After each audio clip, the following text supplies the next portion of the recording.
LSU Gymnastics has been special to watch this season. After facing adversity last year with players being out for injuries, LSU was able to make it to the Final Four, and this year they're back on the climb to finish what they started last year. Today at 3:30 p.m., the number 2 Tigers will face number 12 Arkansas, number 3 California, and number 19 Stanford, with the AAI award-winning Haleigh Bryant on their team. And right after this commercial, I'll be back with all the need to know on this AAI award-winning Haleigh Bryant. I think that most people that contact the 90-Day Lifeline are looking to be heard and to feel seen. Anybody that calls here to talk about anything that has them upset, we will talk to them. Even on our chat and text services, you will be actually chatting and texting with a real person. We have enough resources to be able to help people in any type of situation. We have helpline specialists that are trained to handle the variety of calls that we get. It's a very laid-back thing. We're not judging anybody. We're just a listening ear that some people don't have. Only 3 days before LSU takes the stage for the NCAA semifinals, LSU Gymnastics senior Haleigh Bryant was named the 2024 AAI Award winner, recognizing her as the top senior gymnast in the nation. If you've watched Bryant in the past 4 years at LSU and even just this season, this isn't such a shock. The AAI Award is the Heisman Trophy of gymnastics, the highest award any one gymnast could ever be given. Bryant is the 4th AAI Award winner in program history and joins an elite group of past honorees with Sarah Finnegan in 2019, Ashley Nant in 2017, and Susan Jackson of 2010. LSU has the most AAI winners since 2010 and the most in the Southeastern Conference ever.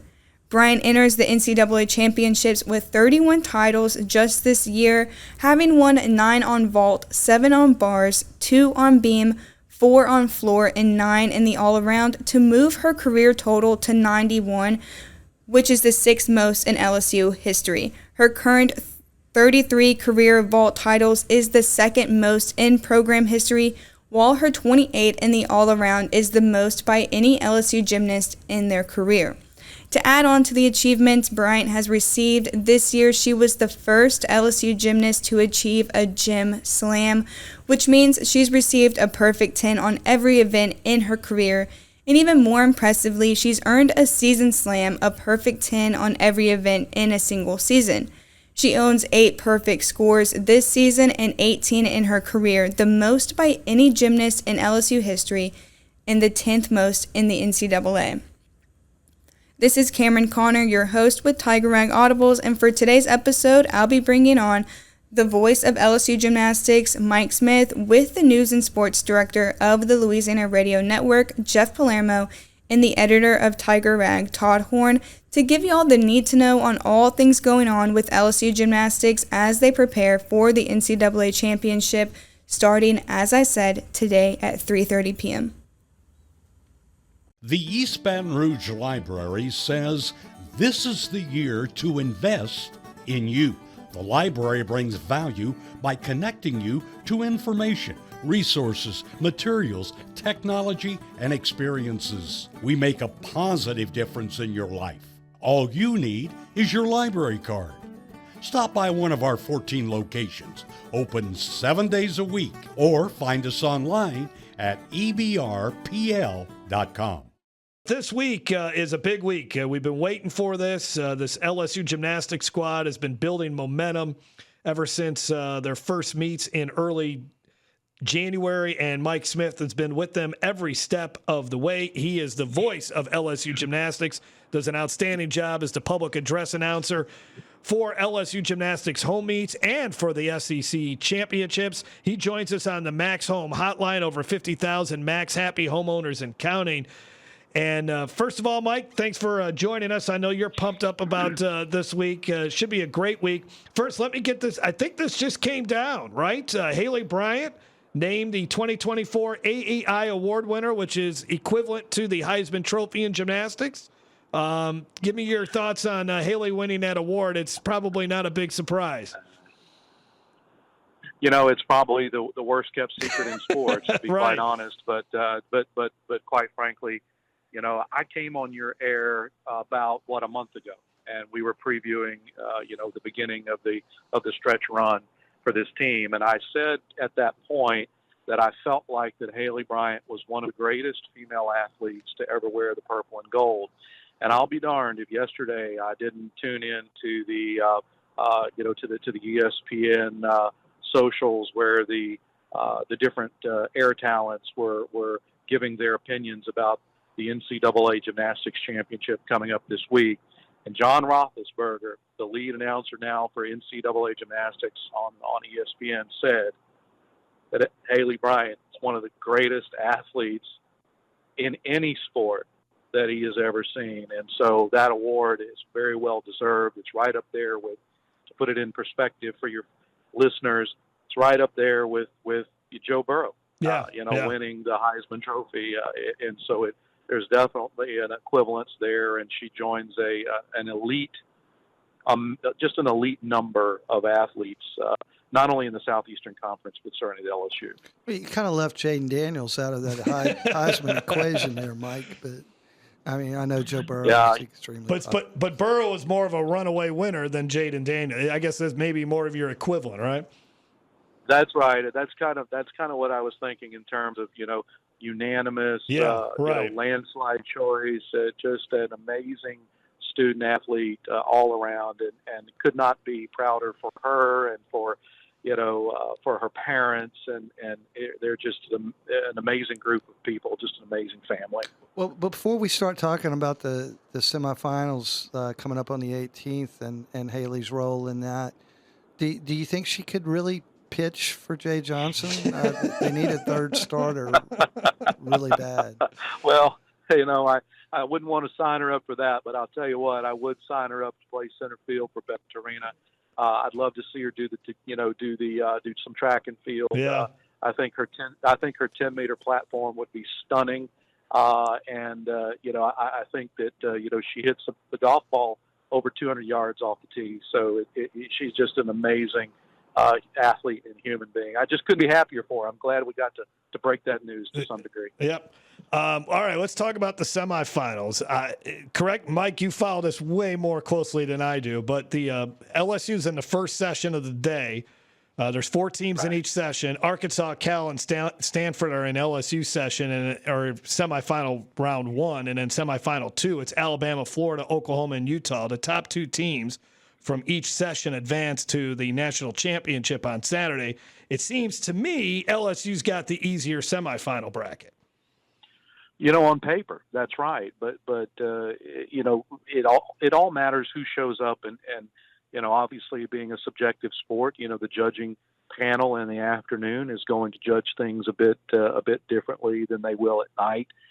We've seen that historically, and I think data, support that, empirically. But, having said that, I think if LSU brings their normal, I think if LSU brings, the gymnastics that we saw, for example, in the regional at the SEC championships, that they should advance to Saturday's final in comfortable fashion. Who's going to join them?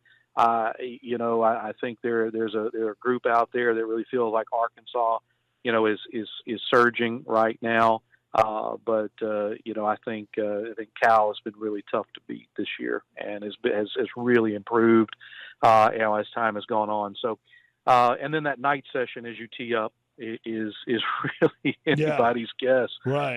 It is going to be something to behold. So it's a great format. The top 2 finishers, no matter the scores. So it's important that the listeners understand that the afternoon stands alone, the evening stands alone. It's the top 2 scores in each that advance to the national championship. Mike, wouldn't you think, even though you just said what you just said, that Oklahoma's going to be in that Final Four? It would be very difficult, I think, for them to miss. Stranger things have happened. We've seen some top seeds in this NCAA tournament not advance in surprising fashion. The number 6 and number 7 national seeds didn't even make it out of the regional. And look at here, you got a number 29 seed that's in the national semifinals. So, the proverbial anything can happen, I think, applies. but they are incredibly talented.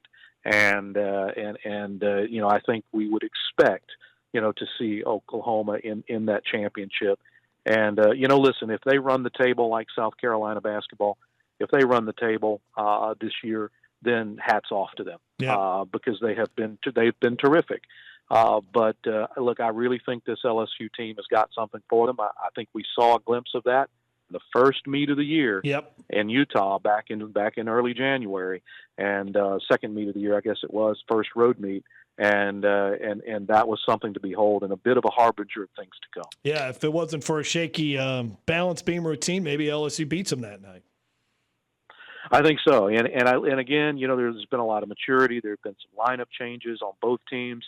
I think, it's going to be really interesting to watch to see how the afternoon session, what level of motivation the other teams bring. A Jay Clark team is always going to be motivated. This is going to be a team that's going to show up and put its best foot forward. But how do those other teams, especially those West Coast teams that are competing in the Central Time Zone, how are they going to do it?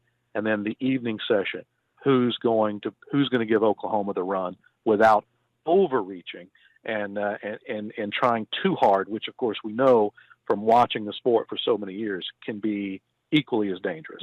Do we know what the rotation is going to look like?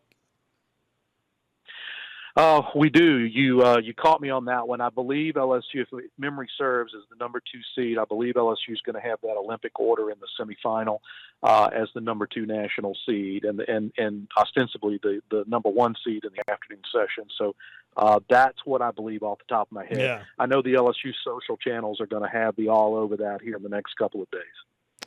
Mike, obviously people are we talked about Haleigh Bryant, Aaliyah Finnegan, Kaya Johnson, but who do you feel are some performers for this squad that have really been consistent and have turned it up a notch here the last couple of weeks that could have a major factor come Thursday and Saturday? Well, there are 2 that immediately pop. One is the SEC uneven bars champion in Ashley Cowan. Mm-hmm. She's competing in just one event, but it's an event that you have been counting a 9.9 or better on a very consistent basis. She pops an amazing routine in the Smoothing King Center and walks away as the SEC bars champion, and it was incredibly well-earned, gorgeous routine, and she has just improved light years under Jay's coaching there on the uneven bars. And then another one that I think has just been solid as a rock, and somebody, frankly, that we have needed in 2 events this year, and that's KJ Johnson. On vaulting, she does the Yurchenko full, which only has a 9.95 start value. And so if you see her hit a 9.95, that's a perfect score. That's the equivalent of a 10. It just can't score a 10 because of the way the rules have changed in the last couple of years. But when you can put her first or second or maybe even sometimes third in that vault lineup, and you can go 9.95, 9.925, that's the kind of routine that has set LSU up, i.e. Kaya Johnson and Haleigh Bryant, to go 9.95 or better in that rotation. And then her floor, of course, has been lights out. It's been awesome. Her landings this year have been so much improved. That is something that Courtney McCool-Griffith has worked with her on, and now I think a couple of years in court system has really benefited KJ. You may not recall, but Courtney is an Olympian from 2004, was known for her power tumbling, but yet in her early years at Georgia had to work on the landings, to find the landings. And so she sees a lot of herself in KJ Johnson and has worked with her accordingly. And, knock on wood, KJ is looking like an Olympian on that event. Mike, it should be a lot of fun to see what happens. I just wish it wasn't Thursday afternoon. It was the first semifinal round. I was kind of hoping to watch it Thursday night, but whatever. Hey, let's set the DVRs. I think it's going to be amazing to watch. And, I'll be watching it live only because I can't help myself. Yeah. But it's going to be an absolutely amazing thing to see. It will be. Thanks for your time, Mike. Maybe we'll talk. Well, we'll try to get Jay Clark on next week if they win a national championship, but we may get you on as well. Appreciate it, sir. Hey, let's do it anytime, guys. Be well. Watching Haleigh Bryant is such a special thing. She's graceful on the floor and just one of those once-in-a-lifetime athletes. But LSU Gymnastics is much more than Haleigh Bryant, and the big question is, can LSU finish what they started last year and take home its first national title? First up, the Tigers will have to finish in the top 2 in today's semifinal against number 3 California, number 12 Arkansas, and number 19 Stanford in order to advance. If they do advance in the championship, the odds that they'll be facing number 1 Oklahoma is almost a non-starter. If you'll remember at the beginning of the season, a number 5 ranked LSU faced number 1 Oklahoma in the Sprouts Farmers Market Collegiate Squad and lost by only .750. Since then, LSU has continuously gotten better on all of its events, climbing up in the ranking continuously throughout the year. After spending most of the year ranked within the top 3 in the nation and setting a new team high score of 198.475 in February, LSU won its 5th SEC championship title just last month. 5 gymnasts, including all-around and vault champion Bryant, won at least a share of an event title. This year, LSU has one of the deepest and most talented teams in the country and has been considered a favorite for the title since the start of the season. The Tigers have a 25-3 overall record, an undefeated season at home, and the second highest national qualifying score of 396.465, right behind Oklahoma. These things having only further fueled that belief that LSU can take home the title.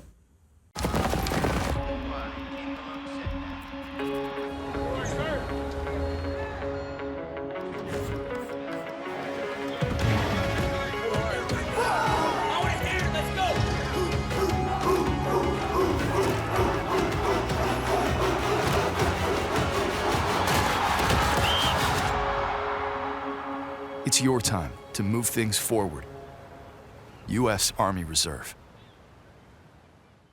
All right, that's it for today's episode. Stay tuned to TigerRag.com for more LSU sports updates. Tune in today on ESPN2 at 3:30 p.m. to watch the Tigers compete in the Final Four on their climb to a national title, and I'll be back later.